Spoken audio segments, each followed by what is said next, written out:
today with the founder of Harvest Care, Zuzanna. So most of the people right now in the Western, in the Europe, are dying from diabetes to cancers to strokes to heart disease, and those diseases are taking 86% of all of the deaths in Europe, right? But they also, create a huge loss of human power and human capital because of those disabilities. And I think, at least for me, like, we really need people healthy and ready because we have real environmental challenges to fix. And we need to be people on the point with their health, right? And we have no idea what is happening in our body once so many chemicals that should not supposed to be there are running through our bloodstream.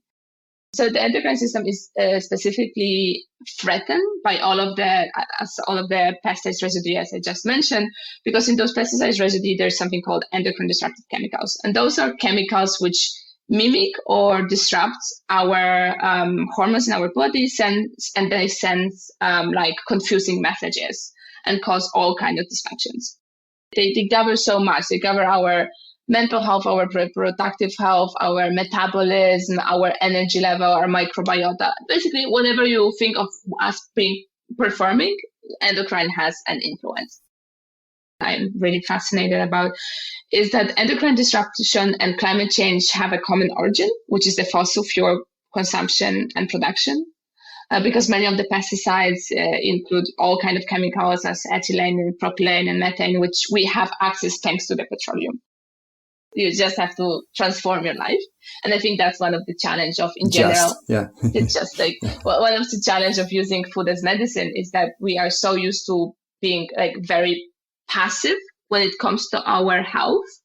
Our health and body literacy and also food literacy are extremely low. And here we are talking about, transforming your lifestyle. Something that is crucially important for me, and this is long term, is to also see how can I work with insurance companies, because I can so easily see how regeneration and nutrient density can be easily used as another luxury product. Like, imagine that, I test your microbiota and then I say, okay, and now I will design a perfect nutrient density diet for, to diversify your microbes. And then once, hopefully, we'll manage to prove that the harvester is, helping people, is helping farmers, then we'll have enough of evidence to go to insurance companies and say, hey, look, this will save you money and save people lives and will transform people lives. So please help people to access food, which should be our basic human right for those who cannot do it right now.